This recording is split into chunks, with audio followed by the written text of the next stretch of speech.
Byzantine Choir of the Greek Orthodox Metropolis of Pittsburgh. Today we have a very special guest with us, Dr. Nick Giannoukakis. I'm going to tell you a little bit about him, and then we're going to go right into some questions. First of all, the bio. The Byzantine Choir of the Greek Orthodox Metropolis of Pittsburgh was formally blessed into its existence in 1998 by one of my late spiritual fathers, His Eminence Maximus, formerly of Pittsburgh. Consists of almost all of the chanters of Western Pennsylvania and Eastern Ohio. Since then, the choir has performed in support of academic lectures and has been invited to perform for several churches, events, and television broadcasts, and has been invited to chant a number of festive services of the many celebrating churches around the United States of America. The direction of the choir was and remains under the guidance of our guest, Dr. Nick, formerly Protopsaltis, that's the first chanter of St. Nicholas Greek Orthodox Cathedral in Pittsburgh, and Protopsaltis, or first chanter, an officium bestowed in 1998 by His Eminence Maximus, formerly of Pittsburgh. Dr. Giannoukakis is internationally recognized and respected as one of the few master chanters of Byzantine chant in North America, having studied for many years under the personal supervision and tutelage of historically renowned and legendary protopsalti or first chanters Constantine Laguros or Laguros, Georgios Sirkas, and Emmanuel Hadjimarkos. Nick, it's great to have you on the program. We talked to many choirs, but this is a very, very special choir, and I'm so happy you could find the time to be with us today. Thank you, Father Christopher. It is an honor to be with you today, and thank you for the kind invitation that you and your team and OCN have opened to us. And by us, I mean all the members of the choir. I am here speaking on their behalf today, and I hope to give a short biography of what we've done, why we've done it, and what we would like to do going forward in the future. Okay, let's talk about that. Can you tell us how and why the group was originally established? Well, the choir has been serving now for more than 2 decades. The greater Pittsburgh area was and is blessed with a number of chanters that serve their parish as well. What was missing was chant faithful to the received tradition of Byzantine music. Most of the chanters were ear-trained from their predecessors, who were immigrants from Greece, serving as Greek school teachers, or some were cassette trained. In the old days, there were the cassettes, or CD trained. Sure. Some were trained by those in the area whose knowledge was far from complete. In fact, most of the chanters during services would mostly forget what they learned and instead would improvise to the point of innovative singing. Upon my arrival, after meeting with His Eminence Maximus of late blessed memory, and after assisting him for the first time in late 1997, he asked me if I had the time to properly train the regional chanters and if it would also be possible to gather them together to create a Byzantine music choir that could assist him wherever he presided in the area, and also to present Byzantine music to the faithful in the tradition that he grew up with, which is that of the Mother Church and the chanters of Constantinople and Chios, where he was born and raised, who themselves were trained by renowned chanters of Constantinople and Smyrna. It is not widely known that His Eminence had learned chanting from his father, who was a student of the renowned Giorgios Giannoukakis, and then His Eminence learned even more under Konstantinos Pringos when he was at the Theological Seminary of Chalki. I replied to His Eminence's outreach in the affirmative, and then he summoned almost all of the chanters of the region to come together to form the choir, but also to form a school of Byzantine music under my tutelage, to have them gradually learn to read Byzantine music, the notation, and to also cover gaps in their knowledge in music, the musical traditions of the Mother Church, the ecumenical patriarchate that is, and the Typikon. And on January the 8th, 1998, 26 individuals, among them 6 women, including Father Christopher, Presbytera Catherine Patitsas, assembled, and we began our journey as a school and as a choir, which this year marks its 25th year of existence. Well, I remember the late Eminence Maximus very well. He was at our school. He was our professor of systematic theology, and his voice, I can hear it still today. he would chant from his heart. He would come to the psalterion, to the chanter's stand, and we'd all sit there in awe at his abilities. Was an incredible individual. Let's talk a little bit about how the choir is organized. I mean, just can anybody join? Yes, the choir is organized in the tradition of what I call old school choirs of Constantinople. 2/3 of the voices sing the melody line in unison, and 1/3 sings the ison, or a continuous drone. Since its inception, I serve as the choir's musical and artistic director. And since its beginning, the choir welcomed and continues to welcome women and adolescents. Today, we continue to welcome anyone who has a reasonable singing voice. The rest they will learn by participating actively. As an aside, out of respect for our Archbishop Elpidophoros, who blessed a reworked Archdiocesan School of Byzantine Music into existence 2 years ago, and as one of its instructors, I now ask the beginners to join that school after a brief period of introduction locally to the musical notation system. If there are gaps in knowledge where the need for a formal program like that offered by the Archdiocesan School is not necessary, then I help those individuals regionally, mainly over the internet. And everybody is welcome to then join the choir, either learning Isokratima and then graduating to the melody and reading the notation system. And then I will ask them to either join the Archdiocesan School of Byzantine Music. If my colleagues in the school believe that the individual will progress to the certificate, or if the individual is not interested in reaching that level, then we just cover gaps in their knowledge so that at least they can continue to participate in the choir. But my ultimate objective is to have them become formal chanters in the regional parishes to serve the needs of those parishes. Okay. And what if you would sort of zero in, if you can, on a core mission of this performance group? What is that core mission?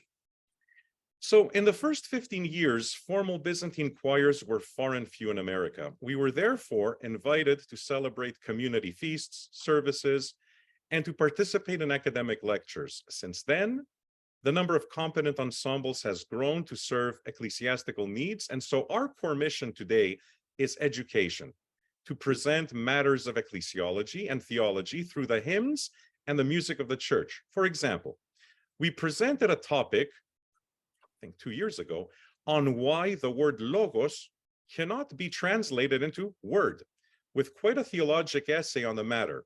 We presented a topic on why the megalinarion of the feast day of the presentation of Christ that we celebrate today and that we sang earlier today is not a lullaby sung by the Theotokos to her infant Jesus, as many people might think, but is in fact an evolution of ancient Greek poetic meter, as well as ancient Greek religious rite and theater, and was later adopted by the early Christian church to attract pagans into their communities, or on the theology underpinning the hymn, The Prophets from on High, and why this theology underpins the vesting of hierarchs at the Solea just prior to the liturgy, and much more. So our core mission today is largely education that other well-trained groups do not have the ability or do not have the knowledge base to present through hymn and music.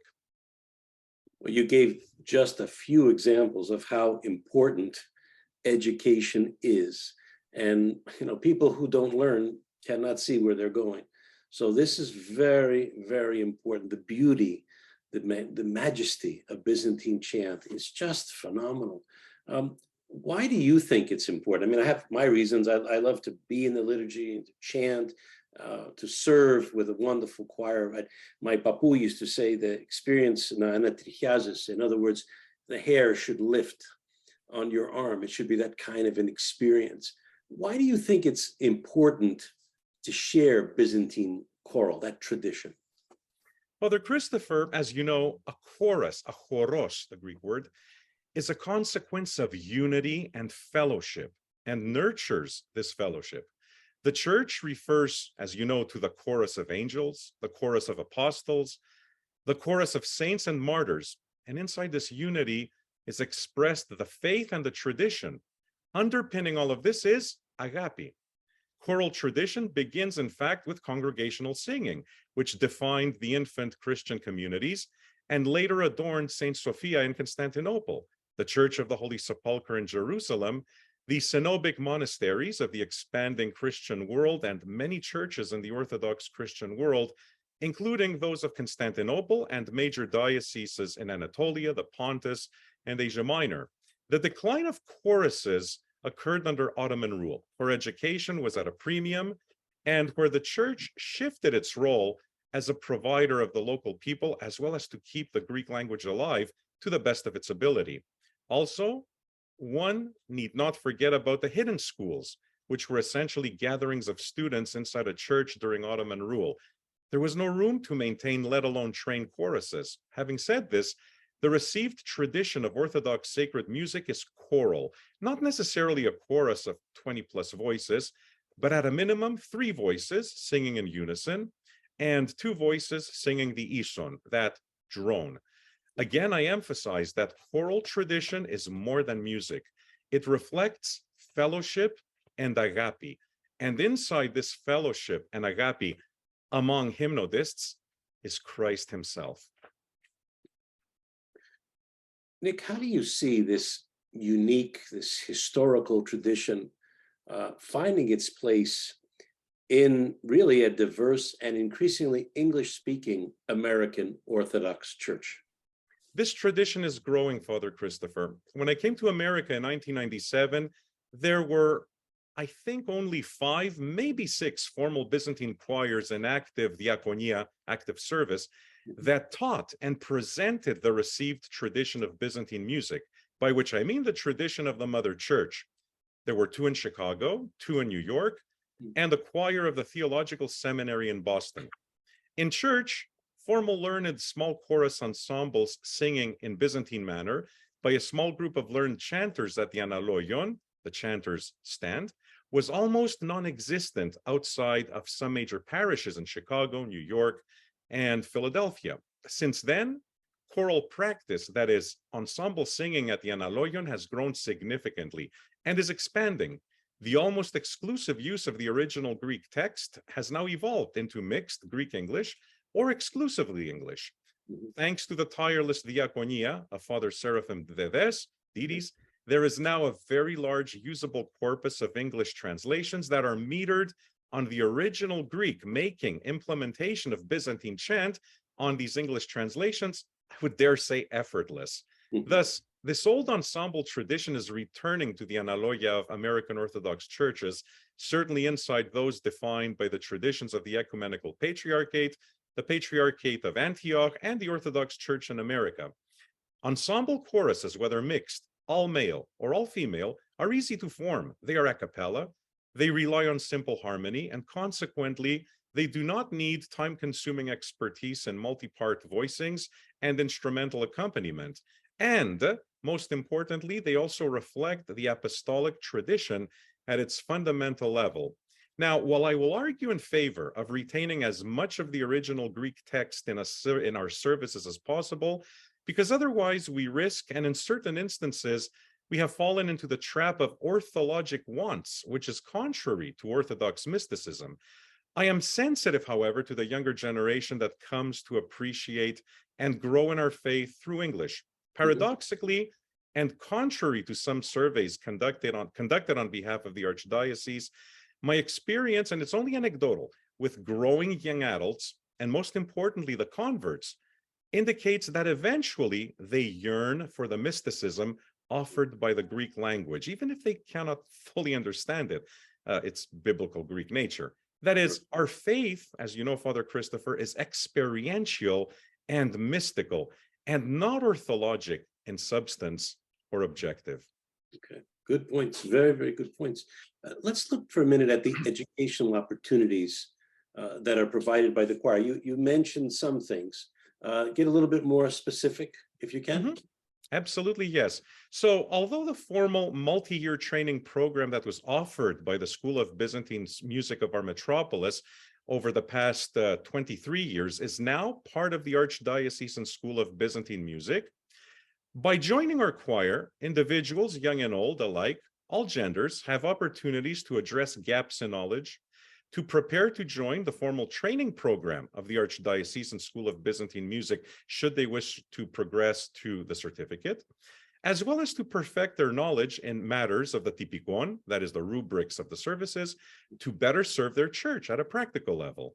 This is done when we meet as a choir and as necessary for individuals or small groups in a more regular learning cycle via the internet. So these opportunities are always available. Individuals interested can reach out to me, and depending on what their objectives are, and their knowledge level, of course, I may channel them to the Archdiocesan School of Byzantine Music, or if they don't have the level of capacity to begin that formal training program, I will spend some time with them over the internet if the geographic distance is challenging, to bring them up to speed. And then they can join our choir.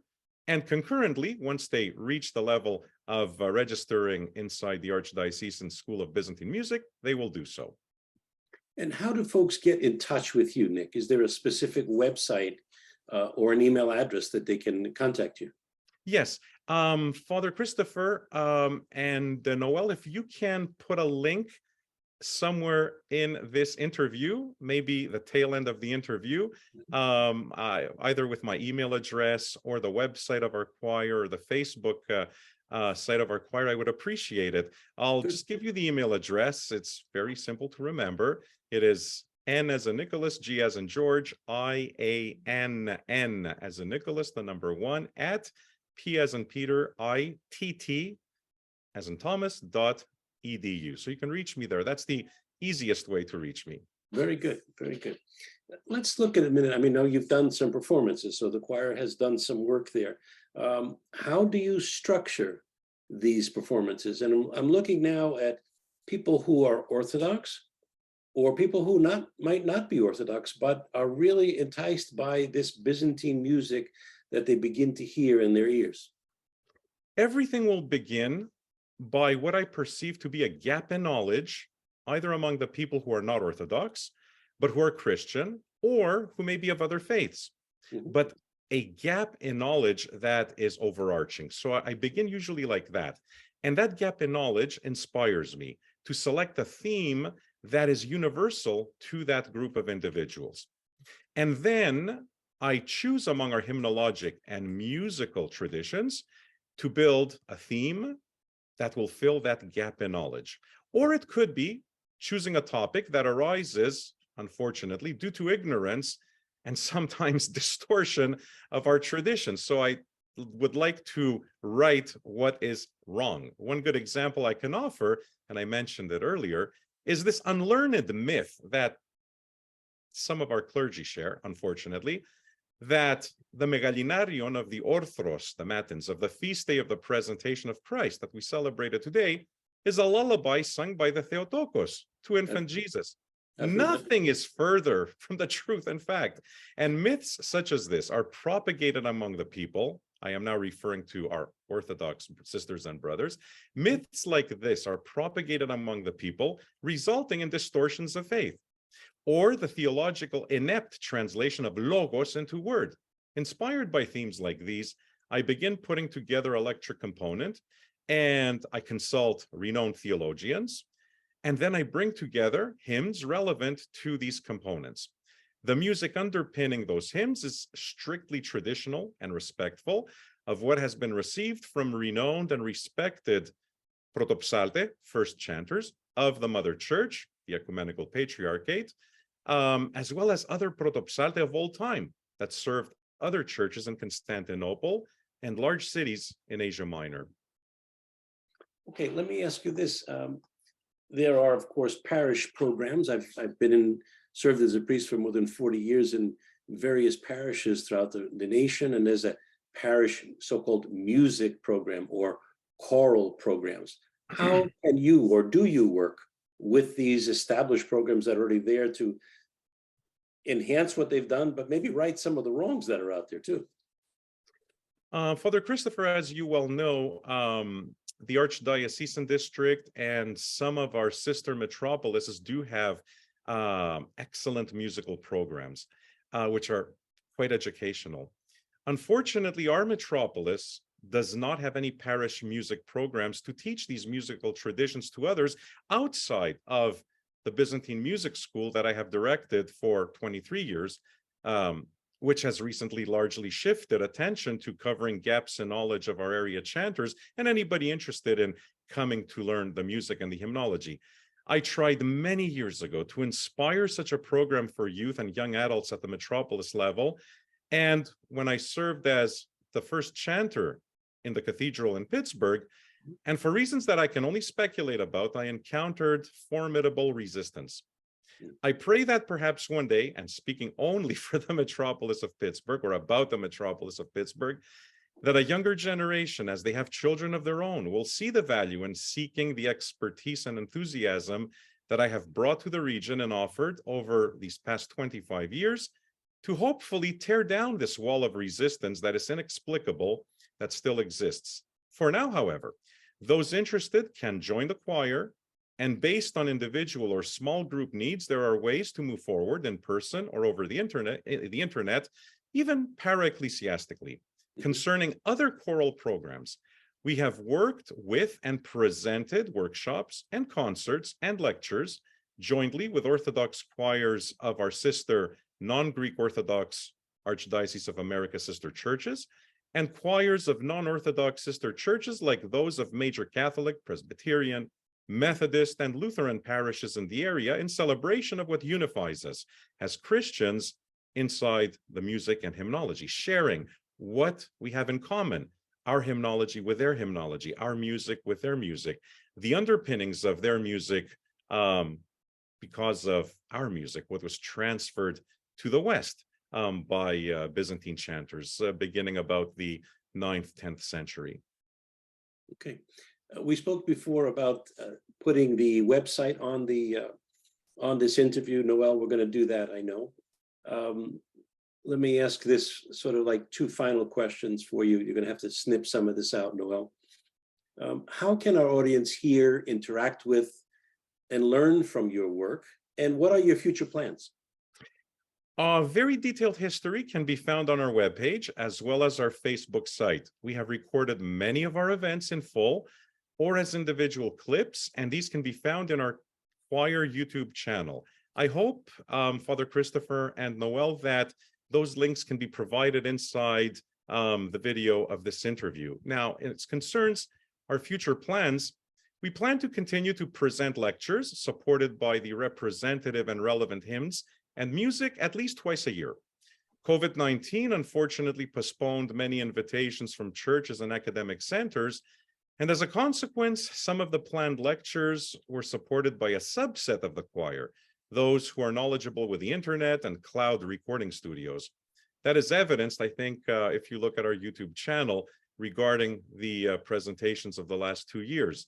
Many of our initial members are now at an age where it is difficult to meet, practice, and then record, ensuring as few errors as possible. Some who were pillars of the choir are now in the heavenly choir of the victorious Ecclesia, and we pray that Jesus Christ has granted them eternal rest at the heavenly Analogia. We have thankfully attracted a younger group of individuals who are learning quite well, and within the next year or so, I anticipate that they will renew the choir. Among them, I also anticipate leaders to whom I can one day pass on the diaconia, the service of the choir, so that they can grow it to the highest possible standards, closer to what is expected of the tradition of the Mother Church. I pray fervently that God will make this happen. As a small note, Father Christopher, I would like to repeat what the great Giorgios Hatzichronoglou, Archon Hymnodist of the Great Church of Christ, possibly one of the few remaining great protopsalte of Greece, told us on his first visit when he came to our area to participate in a specific event, a musical event, back in 2005. He told us, "Ladies and gentlemen, I cannot, with an honest heart, compare you to the large and accomplished choirs of Greece. However, what differentiates you from them and what makes your imperfections barely discernible to the non-expert is the fellowship that comes through. This fellowship, this agape, this enthusiasm is difficult to discern among the accomplished Greek choirs, which, while technically flawless, they lack warmth. They lack your warmth. And that makes you stand out as one of the Orthodox diaspora's most respected and most renowned choirs. Yes, Father Christopher, we are not technically flawless, far from it. Instead, through our fellowship, we strive for a more perfect union among ourselves and a more perfect service to the people, because chanters and choirs represent the prayer of the people. They convey the prayer of the people. And we hope that one day in prayer, in learning, and with renewal, we will honor the iconic prototype. In the process, we multiply those talents Christ God has entrusted to us, our voices, and the talents that our very beloved Metropolitan Maximus of late blessed memory challenged us to grow, nurture, and multiply 25 years ago. Nick, thank you very much for being with us today. We wish everyone in the choir system that you have created and those that you will meet in the future the very, very best of carrying on the sacred tradition of our church. God bless you. Thank you very much, Father Christopher, and Tinevloiesas, your blessing, and Chronia Pola for today's feast day.